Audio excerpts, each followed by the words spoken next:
Hello, ladies and gentlemen. Welcome to the Tapped Out Wrestling Podcast. I'm, of course, Nick McDaniel, and as always, I am joined by my Myron. It's the end of the world as we know it. It's the end of the world as we know it. It's the end of the world as we know it. And I feel fine. Nick, do you have any worries today? Are you worried about the future of professional wrestling in America? Hey, Myron. What? What do you want to talk about? I'm joined across the desk by Shotgun Nick McDaniels, the only man you can trust to tell you the truth about professional wrestling. What do you want to talk about, sir? Listen, your song, you're right. It's wrestling as we know it. Here's the thing. I don't know. It's we're going to have to do this in layers, right? Because obviously the big news you're talking and you're referencing to is the sale is finally done. By the way, credit to Eric Bischoff for calling that, a month, 2 months ago, whatever it was. He said his dark horse pick was Endeavor. He thought it was a great fit. And we're going to get into that a little bit about why we think it is a good fit. So what was it, $4 billion?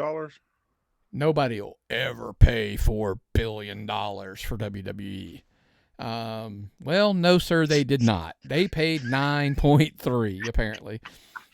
Look, it's a little more complex than just a cut and dry, the numbers itself goes. But it's super intriguing on a lot of levels. UFC, so Endeavor makes the purchase. They're going to combine UFC and WWE into one live entertainment company, sports combat company, whatever, pick a term they're going to run with. Today's the first day WWE, WWF/WWE is not a McMahon family product. Like, it is no longer officially like their company. It is now an Endeavor company, and I know the legalities of semantics. It's not quite yet, but yes, it is. Well, I hope they have some kind of employee insurance program for Shane after he hurt himself. That's when we get into the Mania talk. We will address that a little bit. Poor Shane. But hey, at least he's officially a McMahon now. But listen, before we dive too deep, I am going to try to do better as details to come out over the next, days, weeks. Like, I'm on the road in the car. I will get on our YouTube channel, youtube.com, search Tapped Out Wrestling Podcast, Tapped Out Podcast Network. Like the page, subscribe to the page, turn the notifications on, all that good stuff, because as I get news, I'm going to try to, keep it up to speed as much as I can. Also, let us know at tappedoutpod@gmail.com. I've been thinking, Myron, about doing some audio stuff on YouTube, but I'm like, should I do audio versus, like, would you rather just audio with the logo over, like, the phone in the car while you're riding in your car, yeah, or while you're at work listening to Nick McDaniel? Yeah, I was just kind of curious, and I know some people are like, hey, put it on the podcast. Maybe I'll start adding a little thing here and there on the podcast feed as well. But anyway, so obviously, like you said, the big news is UFC, WWE going to merge under the umbrella of Endeavor, going to create about a little over $21 billion company. What are the pros? What are the cons? What are the things, that can happen? What questions, Myron, come to your mind when we start going down this rabbit hole? Well, the number one question I have is wrestling still going to be scripted? Or are they going to just get in there in an octagon and just fight it out? How's it going to work, Nick? I'm curious. I mean, is it going to be... Myron, I don't think much changes. Short term, I don't think much changes WWE. Long term, we'll see. Short term, I think that Ari Emanuel will trust the creative team that's there. Like, I always tell people, like, I'm not, because I don't know that in front of the camera that a lot of stuff changes, because you bought it because you're enjoying, like, you want to enjoy the profits and the, the record profit numbers and revenue numbers that you see. So I think leaving that alone as a whole, I think the greatest opportunities are probably behind the scenes. By the way, both ways. We layers upon layers of this. Like, we talked about something as simple as merchandising. UFC, in my opinion, is horrible at it. WWE, phenomenal at it. Combine the two things into one building, like, just let UFC ship out of the WWE, like, but it'll be whatever the new company's called, this new combined company they're going to create. And that's, something that UFC gains, right? Could you give me a personal interest story about your experience with WWE merchandising Saturday morning? Okay, by the way, I wanted to preface this. I did post this online about how good they are, right? So John Cena's thing hit on the screen, and it was that cool G.I. Joe looking logo. And I was like, oh, that's pretty cool. Then he strolls out, and he's got the shirt on, and I'm like, oh, that's pretty cool. I got to get me one and of those. I text messaged you right then in the middle of all this. Yeah. To say, that's pretty cool. Yep. And the funny part was, Myron, I never buy new wrestling shirts, like brand new full price T-shirts. I just don't. Except for the tapped out, except for our merchandise. Yeah, well, yeah. ProWrestlingTees.com, the finest wrestling merchandise you can purchase. And this shirt is over 10 years old, older than the podcast itself, and it still holds up. It was funny because I said, oh, I got to get me one of those. And I literally start picking my phone up, and my wife looks up, and she's looking at it, and she goes, oh, give me one of those. And so I'm like, boop, boop, boop. Literally before John Cena was in the ring, I had ordered us 2 shirts. Like, the morning after, it said they had shipped. Like, my shirt said shipped already. I should have them probably in a day or two. Who knows? I don't even know how they ship them. Now, was this during a busy time of year? It was during the opening match of WrestleMania Night 1. When people might be ordering merchandise. Yeah, when you're thinking about ordering merchandise because John Cena strolls out in a brand new G.I. Joe looking shirt. So people during this time of year, and they still manage to get it. So UFC would be buying their way into a merchandising machine that's already efficient. Right. I think that's part of, and that's kind of, but look, there are things UFC does extremely well. There's things that, by the way, somebody's like, what are advantages of one versus the other?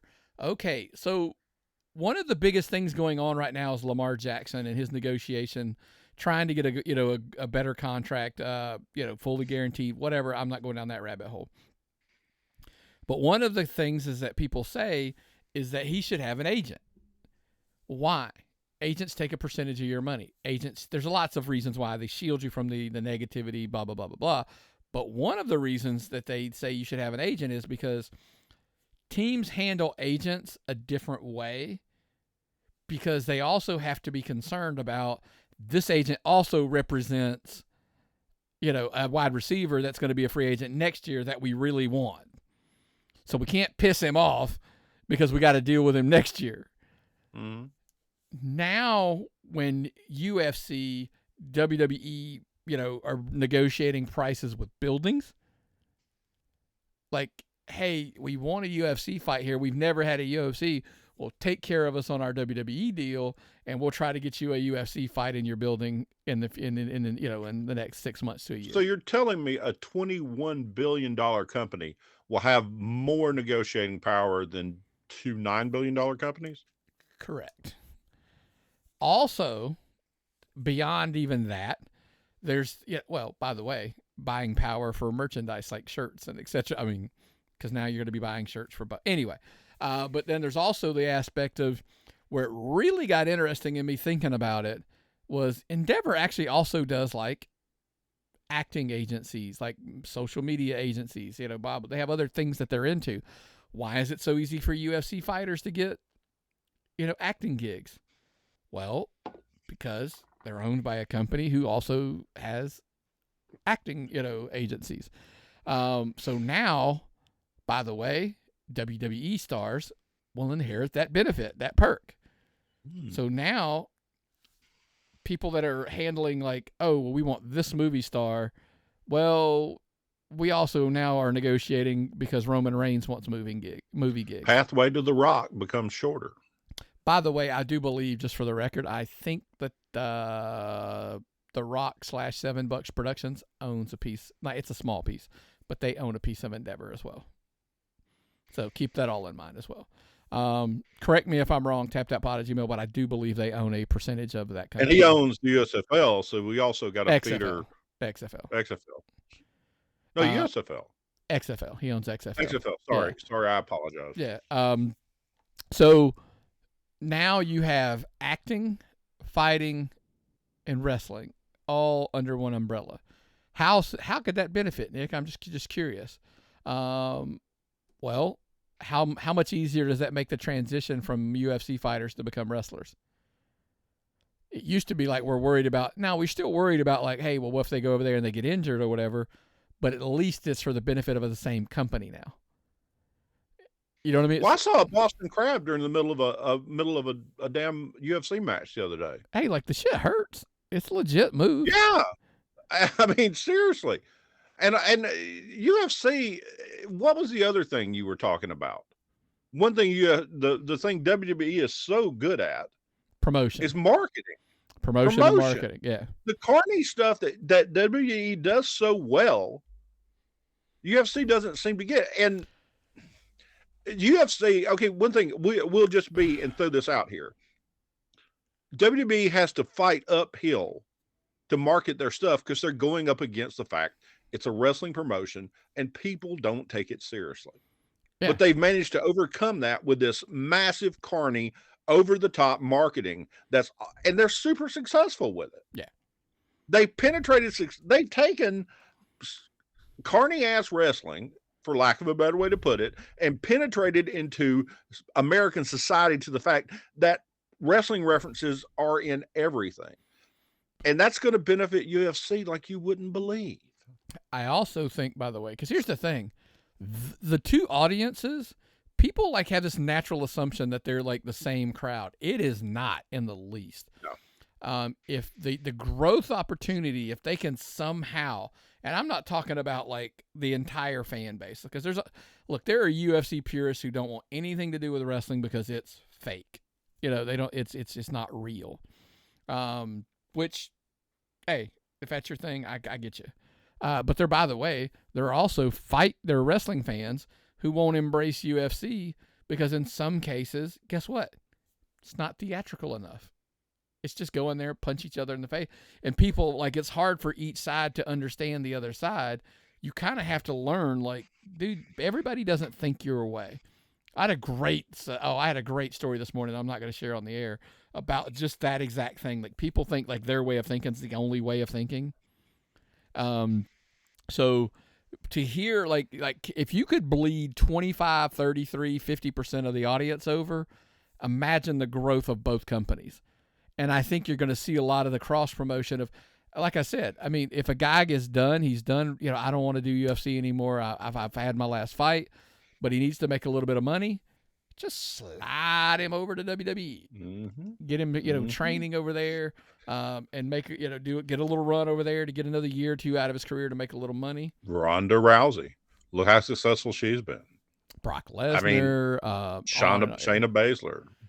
I mean, it's a natural, and see, this lowers the wall between the two sports, if you want to call it sports, combat sports. Let's just call them combat sports entertainment. Now the wall is lowered. There is more chances for everyone involved. There's more opportunities for everyone involved. More opportunities for both companies. Both companies win. Yeah. However you're going to look at this, you can't see negatives that outweigh the positives. These are businesses. We want to say as fans, oh, it's all about wrestling, and wrestling is art. Okay, wrestling is an art form. You have to promote it. It has to be something special in the ring.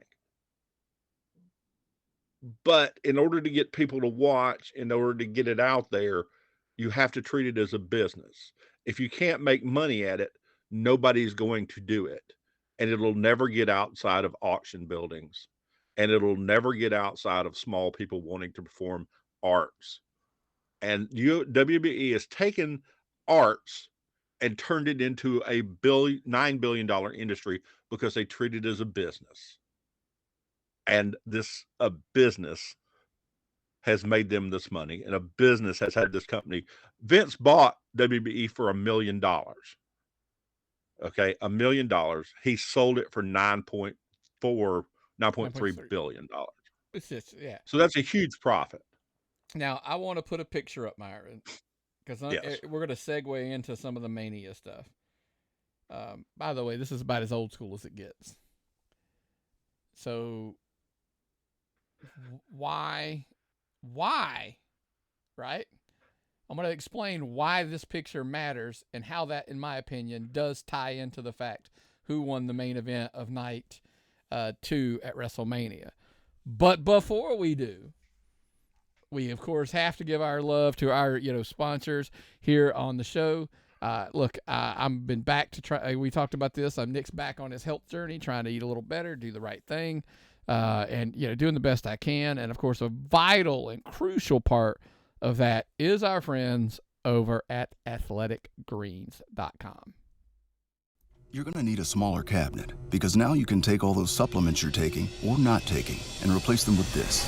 AG1 by Athletic Greens brings 75 vitamins, minerals, whole food sourced ingredients, probiotics, and adaptogens together in one place. It might just be the most comprehensive and convenient nutritional regimen on the planet. Immunity supporting, recovery enhancing, digestion improving, energy lifting.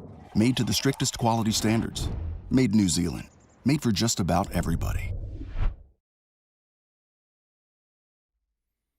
That's right, man. Check them out, athleticgreens.com. But I want to get into why this matters. Again, I'm going to show this, and if you're not watching, if you're listening to audio, yes, it doesn't matter. Tell us what's in that picture. So for the people not watching, people listening on the podcast, I showed an image. It was Dana White, anyway, I think it was John Joe. I got to go back now that I can't even. John Bone Jones? Yeah, sorry, I had to make sure that's who it was. Roman Reigns and, of course, Vince McMahon in the corner. By the way, I know somebody's going to ask, hey, is that it for the purchase? As more stuff comes out, check us out over on YouTube, etc. I'm going to do some more stuff along the way as more details come out and what we think about how this is a positive. Now, what everybody seems to be banging the drum and a lot of people saying are the negatives. Roman Reigns is still your undisputed Universal WWE undisputed, whatever the fuck his title is at this point. Yeah, we're past the 8 minutes. All of them. And Cody Rhodes is the guy who cashed a check bigger than Dusty Rhodes ever cashed in his entire career. Probably so. That's probably true. However, the point being was we made the joke last night of, hey, this sale, if you were going to have that picture released this morning, backpedal up, I do want to say this, and with all due respect, I would have loved to have seen Cody win. Me too. I was pulling for Cody. I wanted to see Cody win more than anything. Massive Cody fan. However, on a poster, would you have rather had Roman Reigns with those two on his shoulder, or would you rather had Cody from a business perspective? Be honest with yourself, not as a mark, not as a Cody is a good-looking man, but Roman looks like a god. Okay, Roman looks like a god from mythology. Okay, if you were to take a Greek god of war, what would it look like? He looks like Aquaman, right? He looks just like fucking Aquaman. He looks like a superhero. Yes. So that's kind of the point. And then everybody's like, well, do you think they decided it based on this? And then it was like funny because then it came out like, oh, well, I think it was like Triple H, like, oh, this has been in the making for the weeks. They knew he was winning for weeks now. Okay, well, this deal didn't happen last night. It didn't happen the night before last, to be honest with you. Like, they probably decided it, Now, I'm not even saying I know that to be true. I'm just arguing you from a business perspective. If I knew a press release was coming out this morning that was going to look like that picture that I just showed you, I personally would have preferred Roman Reigns on that poster if I was the WWE over Cody Rhodes. And that, again, that is not an insult to Cody Rhodes. That is a very huge compliment. People aren't going to know who Roman Reigns is. people that look at that poster aren't going to know. So let's put somebody on there who's going to look like somebody you'll want to know who it is. Sorry. That's Roman Reigns. It's all about how many times have we said inside the wrestling bubble, outside the wrestling bubble. Outside the wrestling bubble, that poster, that screenshot of those guys is more impressive. Again, inside the wrestling bubble, you could make the argument if you wanted to show that poster, sure, Cody Rhodes works. I'm just saying that's the poster that I would want if I was, Endeavor, UFC, WWE. Yes. That's the screenshot. And Endeavor made the decision who's on that poster. Let's just face it. No, I don't believe so. Here's the reality of it. By the way, Myron, do I think that mattered? Yeah. No. I'm just telling you, if you thought it mattered, that's what I would go with. I don't think it was the case at all. I think Triple H very eloquently put it on the press conference last night. That was finish the story. WWE story never finishes it. It's a never-ending story that every single week more adds to that story. Well, that's how you continue to watch. It doesn't end. But Myron, you're not going to watch. It never ends. They lost. I bet you 1 million people aren't going to watch, Raw tonight because they, Cody should have won. He didn't win, so they're not watching wrestling anymore. They're never even going to turn it on again or whatever. But I'm kind of curious to see how bad their numbers fall for Raw tonight. It's going to be decimate. It's going to be so bad that I would put money on it that they cancel it because it goes. I bet you it doesn't draw 800,000 people tonight. Raw doesn't. Nick, there were probably more people at WrestleMania than will eventually be watching Dynamite. Physically in chairs. Okay, let me see. If you didn't notice the sarcasm that I was just laying it on right there. Oh yeah, very sarcastic. Yeah, so just saying, Raw, they're going to be fine, and I understand. Like, look, I get it, but they elicited a response. You're pissed off that Cody didn't win. At some point, is this the set part of the show where we go? There are days, weeks.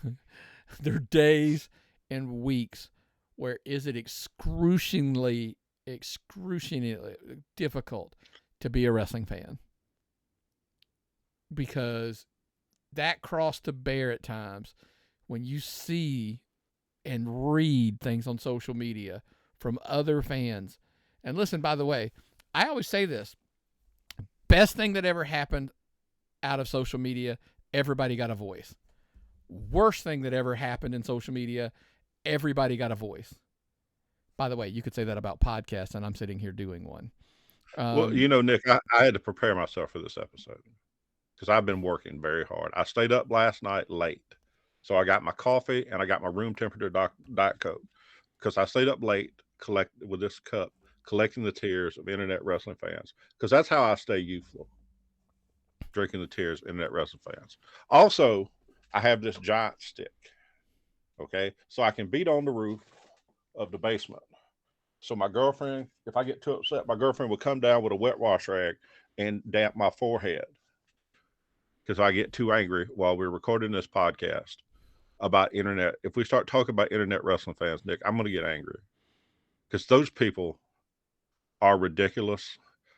I'm sitting in my basement. Where are you sitting, Nick? I'm sitting in my office in my basement. These are in our offices, in our basement, not in the places where we hide from the rest of the world. Mm-mm. Not in our mother's basements. We own these houses. Okay?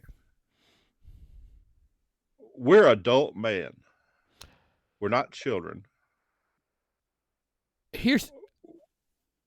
I want to say it, Myron. Like, I get it. Everybody's entitled to their opinion. If you want everybody to share, everybody doesn't agree with you. Everybody doesn't agree with me, nor do I expect them to. And I'm okay with that. Other people, it was funny in the press conference, Triple H made the remark, when somebody asked him about, people oh, it would have been better going this way. His response was simply, how do you know? Because if we went that way, we wouldn't know how this way went. It's always he's like, you just got to go with your gut. Sometimes you're right. Sometimes you're wrong. The problem is most people say, like, they should have done this. By the way, why don't you tell me how your company does things? How does your company draw? How are your booking decisions received on a monthly basis or a weekly basis? I'm just curious to know. Oh, you don't have one. No one hired you as a booker. No one look, and when I tell people, I come back with, I understand. I do. I honestly have my opinion, and I said I would do it this way, but that doesn't mean I'm right. That's just saying that was my preference.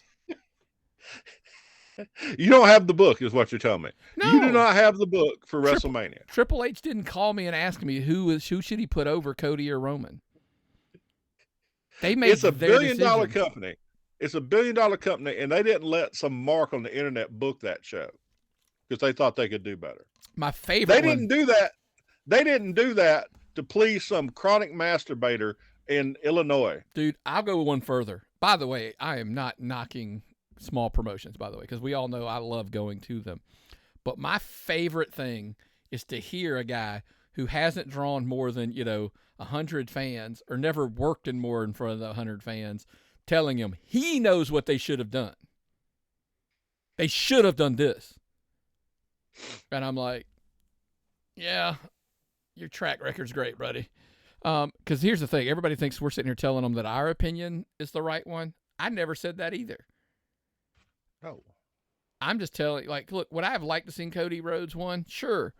When Roman won, I was like, well, that surprised me. But here's the first thing that I said. Oh, by the way, for all the backlash and all of, no pun intended, by the way, for all the backlash about Cody not winning, who the fuck, you guys were 2 weeks ago telling me it should have been Sami Zayn to begin with. You didn't want Cody to win anyway. You wanted it to be Sami.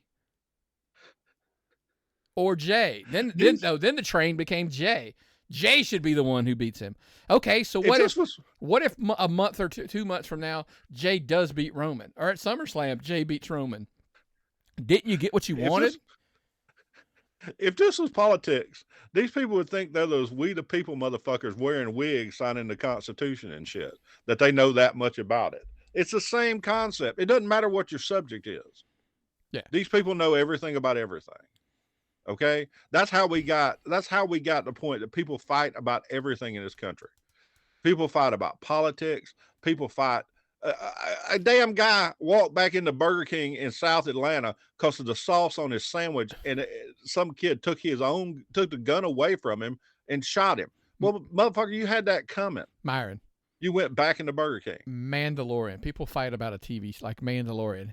We talked about this last week off air, me and you did, about how some people are calling it the worst season ever, Mandalorian, and it's your favorite.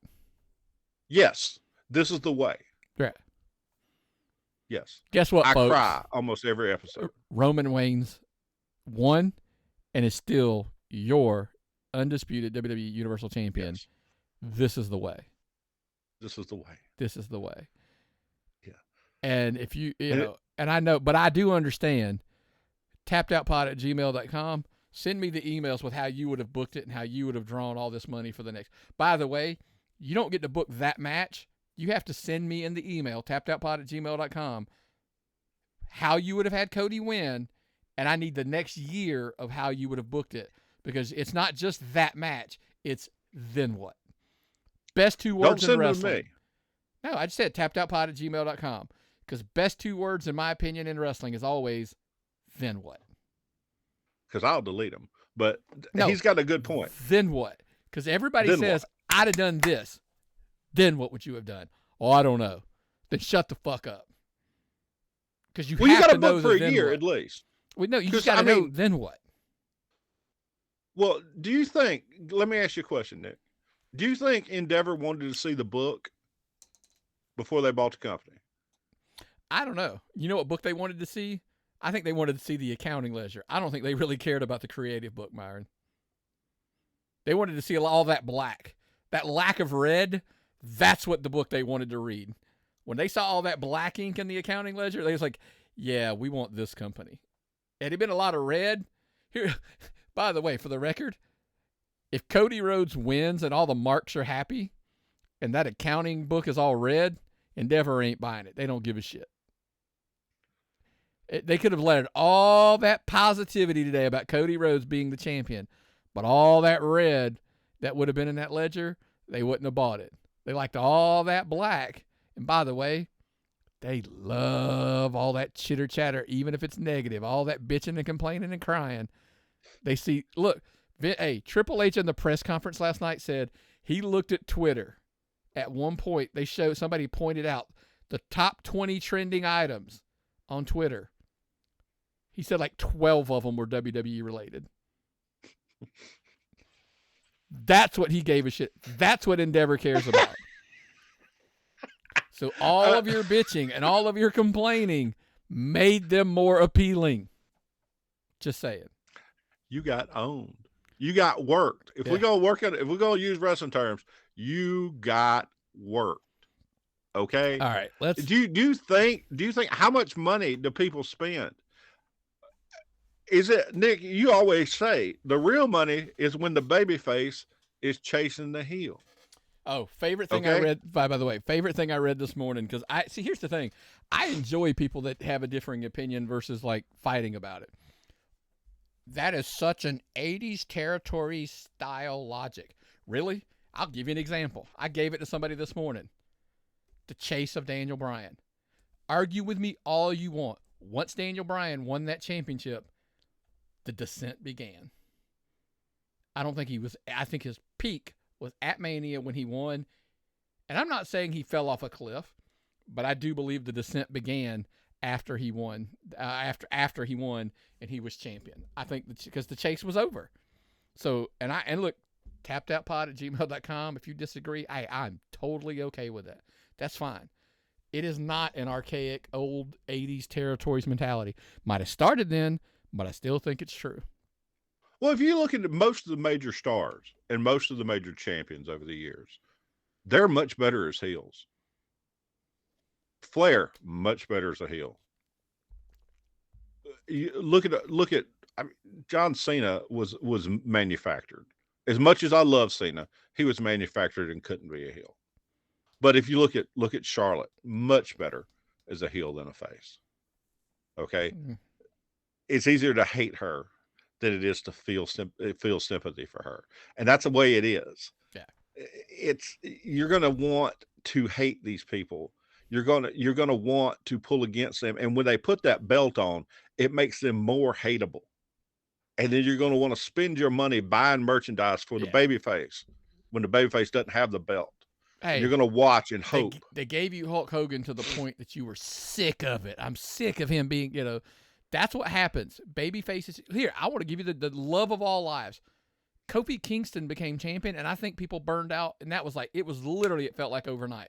Like the Kofi thing happened. It was like boom, boom, and it fell off. I'm just telling. That's just my take. Anyway, let's go through the card a little bit. Look, I could rant for days about this, and I feel horrible that I could. But let's go. Look, we're not going to go match by match by match, although it might feel like it by the time we're done. Look, we've already addressed Cody and Roman. It is what it is. So let's slide over. Okay, let's just ask the tough question. Night 1 or night 2? What was your favorite? Listen, I don't know that you'll be hard pressed to find, I think, anybody who tells you that night 2 was better in their opinion. I did throw up air quotes there for the people listening on the podcast. From top to bottom, night 1, I thought the card was spectacular. I honestly couldn't tell you anything on the card I did not like on night 1. Was there anything in night 1 you did not like? No. No. I liked the whole entire card. When I said night 2 and night 1 both had what I would call wild cards that could have gone either way. And night 1's wild cards paid off. Night 2 wild cards weren't as strong. Correct. I would say that's probably a fair assessment. I would say that the 8-person tags were your number 1 wild cards. I think the night 1 8-person tag was stronger than the night 2. Agreed. Not because the night 2 was bad. I thought it was good and entertaining. I just thought the night 1 was better. No, I agree. And that's just my opinion. The statement during the 4-team showcase that you're talking about, the men's on night 1, during that match, I pointed at the screen and said, "This match has no business being this good." Like, I honestly thought it was going to be just a throwaway, like, go get a cup of coffee, go whatever. And nope. Turned out I was like, great match. I thought it was very entertaining. Okay. Oh, by the way, let's backpedal up because the match before that, Austin Theory versus John Cena. Everybody like, oh, John Cena was mailing it in. He wasn't interested. You could tell he didn't want. He's being a company guy. Shit. Listen, was it a spectacular match? It was a John Cena match, for crying out loud. Like, everybody was like, oh, I'm like, look, he did not give you, like, okay, he didn't give us AJ Styles John Cena. Like, just saying that it wasn't on that. But he wasn't wrestling AJ Styles. Right. Well, okay. Listen. My point being was John Cena did exactly what he was supposed to accomplish at WrestleMania. He sold this guy 2 T-shirts, right? He sold some merch, which, by the way, isn't that what you guys all want to do when you're at your merch tables? Sell some merch. He sold me 2 fucking shirts before he got to the ring. Think about that. Let that sink in. And anybody knows I don't buy T-shirts. So then he went in there. And he put the kid over. Guess what? I got a vibe. We're recording this prior to Raw, full disclosure here. I got a vibe. I'm hoping he's there to give the kid his flowers, to give him his kudos. Right? That kid got to shave that damn beard, though. Yeah, everybody doesn't like the beard. I think you know what? It's very heelish, though. It is very heelish, but it still looks like. That's what somebody told me today, that your goatee is very heelish. They said it looks. That's like what I'm looking for. That's what I'm looking for. I'm going to have to trim it because I get it in. It gets in my food. It gets in my drinks. Well, never mind. I'm not going to go there. I ain't gonna, blah, blah, blah. So anyways, like, that's enough of that. I can't do that as well as some. What was a wrestler that does? Oh, Roman did that shit last night. So we talked about that. We talked about the 18 or the 14 showcase men's from night 1. Yes. I honestly look, does everybody, and I won't disagree, saying that Rhea Ripley and Charlotte Flair stole the show on night 1, the women's match. How about Dave Meltzer calling it one of the best women's matches of all time? Yeah, and Dave Meltzer's a stooge. Okay. So how many stars did he give it? I don't know. I don't care. But yeah, the thing is, it was supremely violent. That suplex was it a suplex where Charlotte's face ate the mat? I mean, ate that mat like a sandwich. I mean, it was brutal. The two of them beat the hell out of each other. It was hard for that tag team match to follow it. That super kick party that they had going on. It was a great tag team match. Was a great match, but that women's match was phenomenal. And that riptide off the off the belt of the ropes. Ooh, that was a lot. That looked very, very dangerous. I was impressed by the whole thing.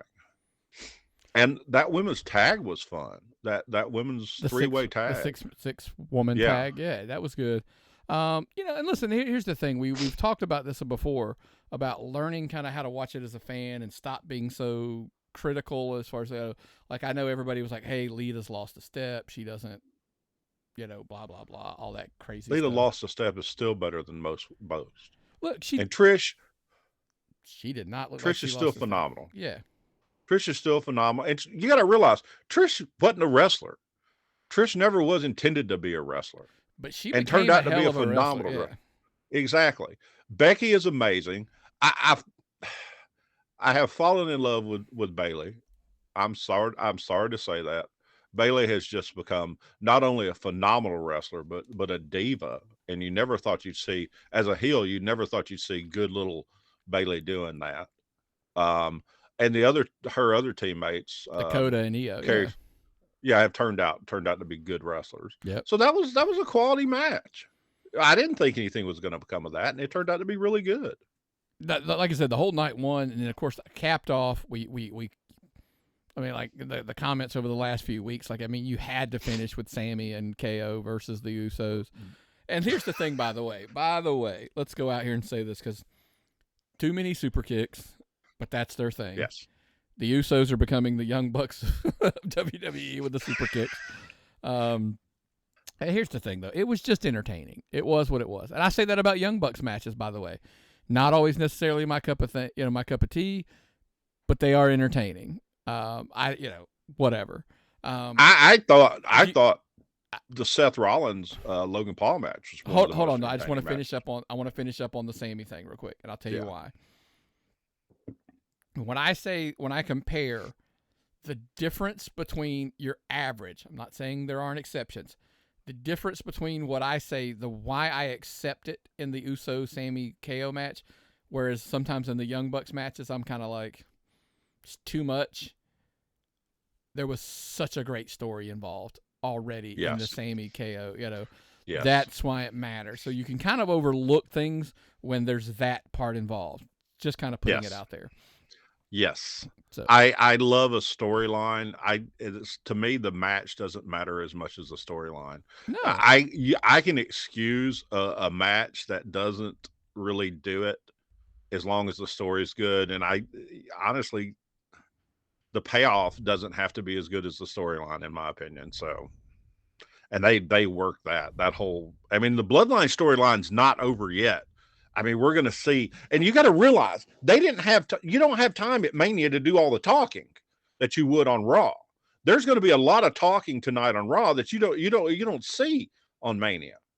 There's going to be Wise Man and all that other stuff, and there's going to be this and that, and there's going to be all kind of stuff. It's oh God, I can't wait. Oh, I'm getting all excited thinking about it, Nick. No, yeah. So they killed it. I'm glad they ended up, by the way. I thought with them losing on night one, that put the doubt about the Cody thing in my head a little bit, but I was kind of like, I still think they were going to go that way. Night two, look, the thing we disagreed on the most, Omos versus Brock Lesnar. You're like, what was your take? You're like, it ended too fast. It looked sloppy. It wasn't entertaining. Now I will tell you, MVP has recycled Omos from a jobber to a giant. Okay, he's done a great job with him. I looked at somebody in the crowd carrying signs, and why they haven't stopped that shit, I don't know. Because if I spent all that money on a WrestleMania ticket and some asshole had a sign in front of me, I'd be pissed. But I'm an old man now. I used to carry signs when I went to live events like that. But right now, no, it would make me angry. Yeah. But the thing is, I looked up at a sign and the match was over. I missed the F5. I thought it ended too quick. I thought it kind of looked sloppy. So you mean it looked like two big guys fighting? Yes. And by the way, here's what I told somebody earlier today. I said, on a skill level, if Omos had beaten Brock, would you, I'm not saying believe it, because you probably would have pushed back. Oh, that's a Vince decision, right? I mean, here's the problem. Both of them are guys you would say that's a Vince decision. By the way, a quote for the day, I'm going to throw this as a nugget. Shit's coming in as we're doing the show, by the way. That's why I keep looking. Vince McMahon says he will be involved in creative on a higher level, yes, but in the weeds day to day, no, I cannot do that anymore. So Triple H will remain WWE's chief content executive. So, by the way, a little sub note to that. Based on the executives, Triple H and Nick Khan are set to receive a significant bonus following the WWE Endeavor deal. Triple H is expected to receive a $5 million bonus. Nick Khan is expected to receive a $15 million bonus. So anyway, that's a bonus. That's just bonus, Nick. My bonuses are not that large at work. Correct. Not that large. Yeah. And all I have coming in are comments on my dancing video from yesterday at the Kroger. Now, people missed a lot of that because I had started earlier. My daughter is a horrible videographer and did not get started in time. Then I got excessive chest pains and had to stop. And speaking of excessive chest pains, what was the match that got it? What fired us all back up? Yeah. Oh. So Gunther, Drew McIntyre, and Sheamus. It was funny. I texted you and said, how did that backstage conversation go before they went to the ring? Yeah, at Gorilla, they just said, "Oh, just go beat the shit out of each other," and they did. Yeah. Their hands had to have been hurting from all that. That beat, how do they say that 10 beats at the Bowery or 10 beats at the Baldwin or whatever went to 29. Yeah. And then poor McIntyre just collapsed. He's like yeah, rolled down on the floor. Yeah, everybody. They didn't have to sell that shit, Nick. That shit sold itself. Yeah. Those chops were so loud. I mean, those chops are so, like, those were like 1,000 flare chops in one. Like when they hit, oh God. And then Gunther came back and laid a chop on one of those guys that I thought it was like a lightning crack. Mm-hmm. Oh my God. Like Gunther's my new favorite. You could see the soul like leaving the body. Yeah. Gunther is my new favorite wrestler. By the way, Myron, I want to pause and I want to reflect on something. When they changed his name from Walter to Gunther, you sat on this show, threw a fit about it, and said he would always be Walter to you, that you'd never call him Gunther, and that, Gunther, sorry, and that you shit all over the whole thing about, like, why are they changing him? Fast forward to what you just called him Gunther 3 times in a row, not blinking. Hold on. I'm using you as a measurement for your typical fan about how they were ruining him and how, they blah, blah, blah. By the way, fucker's on almost a year. He's cracking at 300 days on being the Intercontinental Champion. He just had probably, a lot of people are calling it one of the best matches on night 2. He's awesome. He's great. He slimmed down. He ran with it. Cashing checks. He's literally one of those like breaking necks, cashing checks guys. And voila, all is forgotten.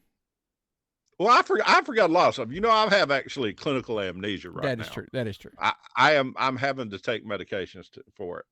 But damn, dude. I'll call him cheese sandwich if that's what they tell me to call him. That shit was amazing. And they can ruin him all you want to. That he don't matter. It doesn't matter. He's that damn good, Nick. And I'll admit it. I'm a wrestling fan. I have been a mark. I totally marked. I call him. I said that shit. I honestly said it. And they got me. Got you good. I forgot all about that. They got me, and I'm a wrestling fan at heart. I've been a wrestling fan since before I had hair on my balls.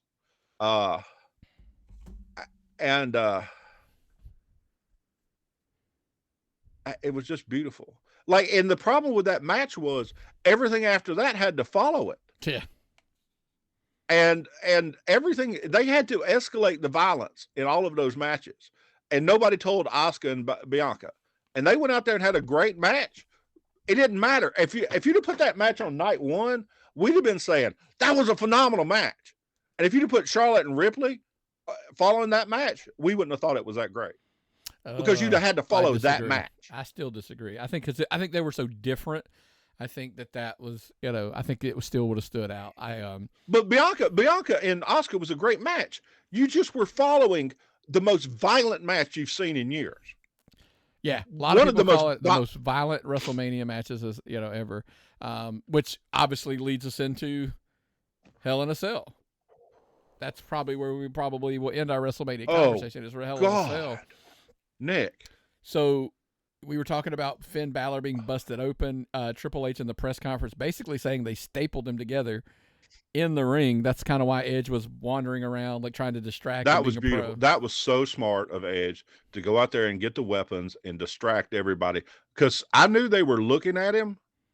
I didn't know they were stapling him. I did know he was squirting blood, just like nonstop. Yeah.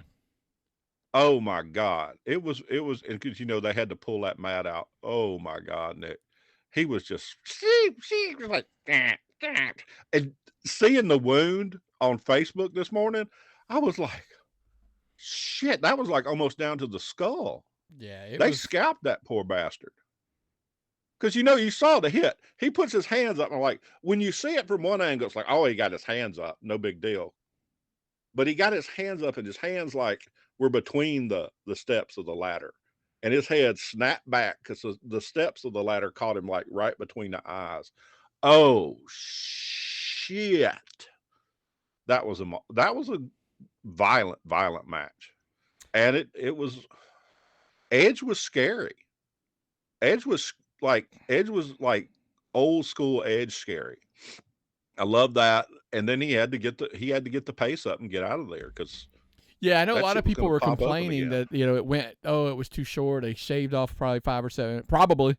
Like because his head was busted open to it looked like you said, it looked like a taco on his head the way it was opened up, and so you could have put some cheese on that, a little bit of sour cream. That was a big old gap.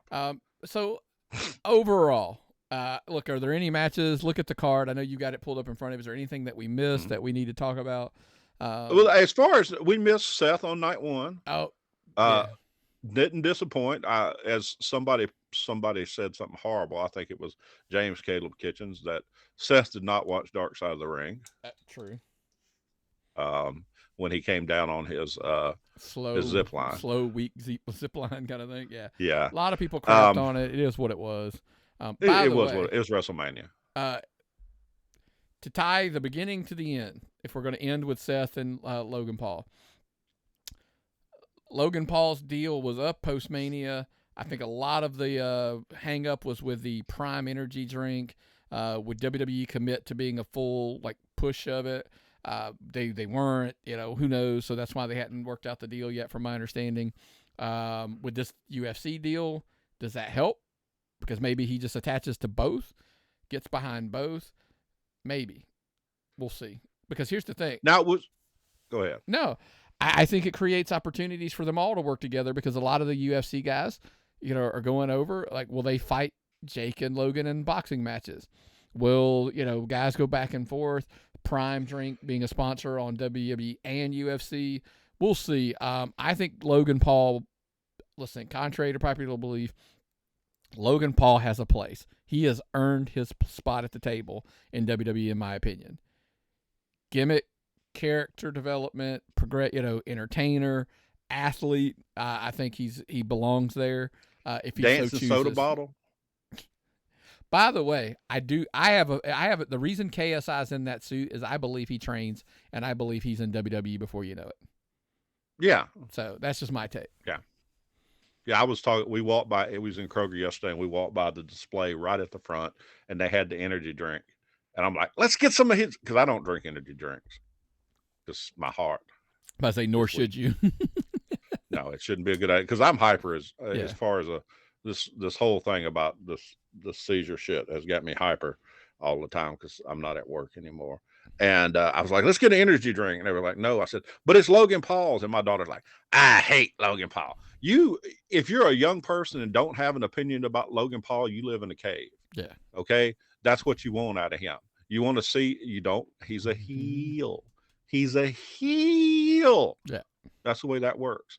But as far as I'm concerned, the best performance of night 2 was Snoop Dogg, DOGG. And we had a discussion about this pre-show, and you said it was not as improvised as made out. No, I will say improvised. It was called in the ring. Maybe is the better thing. I know a lot of people are like, "Oh, Snoop just improvised." Well, then it was like, "No, give Jessica Carr all the credit. She's the one who told him to do the people's elbow." And I'm like, "Yeah, I'm guessing. I'm going out on a limb and thinking that somebody was probably in her ear, telling her to tell Snoop to do those things."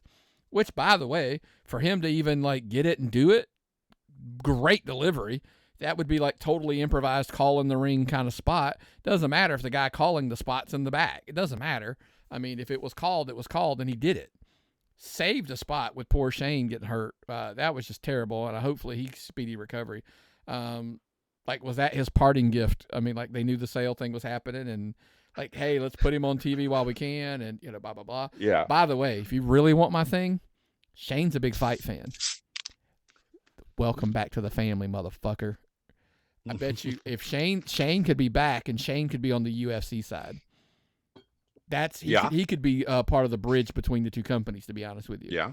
So Be an agent type thing, work for both people. Now, even if nobody I guarantee, told Snoop to throw his, how much were those sunglasses into the crowd? Okay.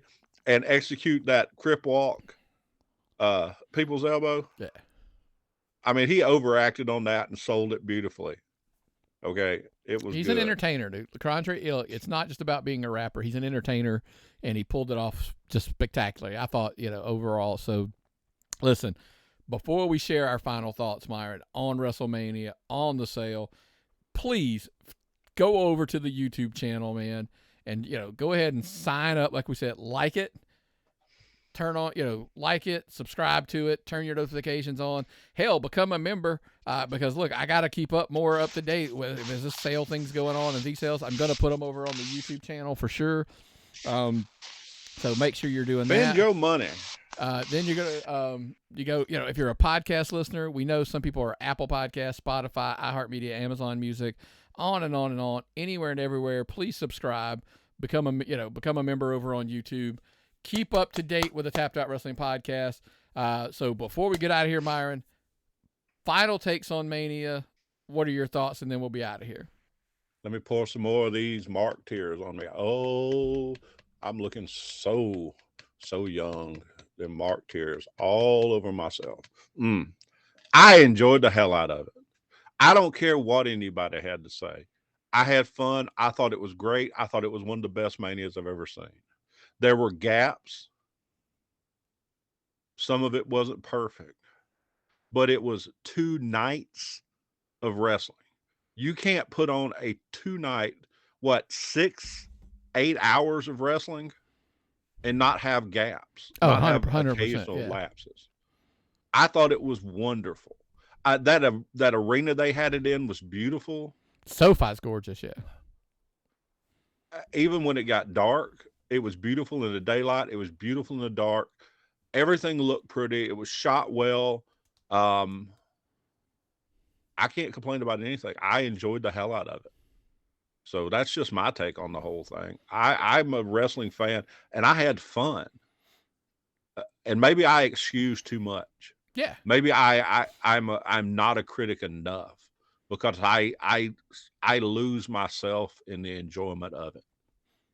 And that's maybe why I enjoy doing this podcast so much. And I enjoy just being a wrestling fan. And I have as much fun going to an auction barn as I do watching WWE on television. Have fun with it, man. That's all you can do. Because I have fun with it. And I don't criticize it and break it down. And I don't. If you don't like it that much, don't turn it on. You don't have to. Go watch something else. Nobody's forcing you people at gunpoint to watch this stuff. So here's going to be the TikTok clip, Myron. The WWE just had the greatest week in pro wrestling ever.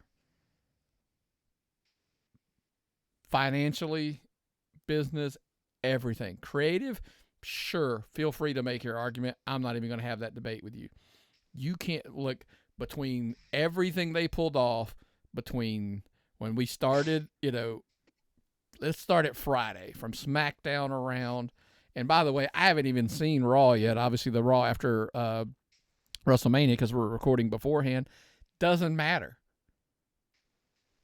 This company is sold. We are now entering an era where a McMahon does not own the WWF/WWE.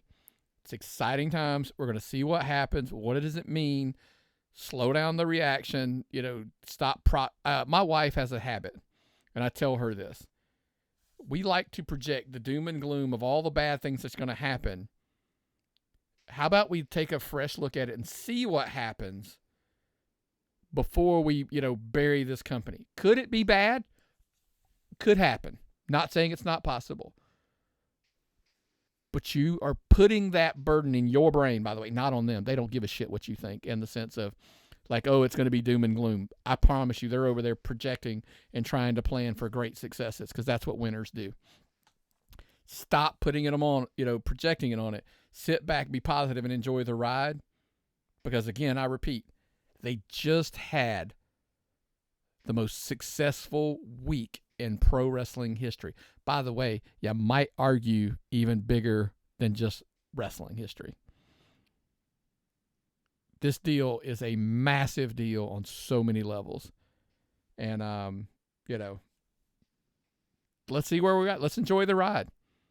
See what happens. So that's all. Nobody in podcasting will give you as straight a news as Nick McDaniel. And he just cut it to you.